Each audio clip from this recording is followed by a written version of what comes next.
नमस्कार प्रणाम दोस्तों, मैं आपकी किरण शिव शंभू जी का भजन सुनाने जा रही हूँ।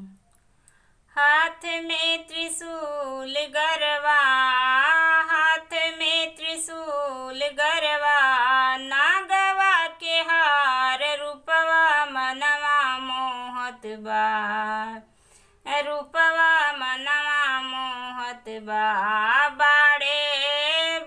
बाड़े बसहा पे सवार रूपवा मनवा मोहत बा, बाड़े बसहा पे सवार रूपवा मनवा मोहत बा।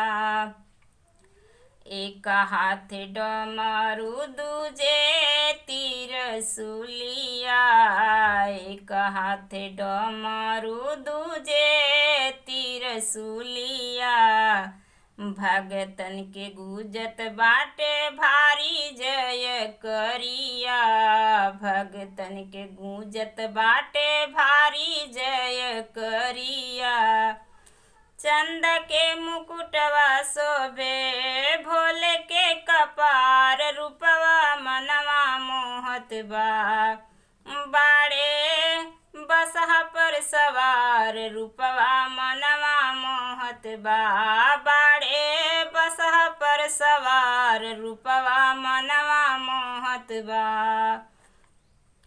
भूत सोहे बैताल शोभे हाड़ा बिछुआ, भूत सोहे बैताल शोभे हाड़ा बिछुआ। बघवा के छाल सोहे बौरहवा सुरतिया, जटवा से गंगा बहे, जटवा से गंगा बहे। सृष्टि के अपार रूपवा मनवा मोहत बा, बाड़े बसहा पे सवार रूपवा मनवा मोहत बा। भांग चढ़े धतूरा चढ़े और बेलपतिया, फल फूल ढेर लागल भोले के संगतिया। बाबा के खूब शोभे, बाबा के खूब शोभे, कई के सिंगार रूपवा मनवा मोहत बा, बाड़े बसहा पे सवार रूपवा मनवा मोहत बा।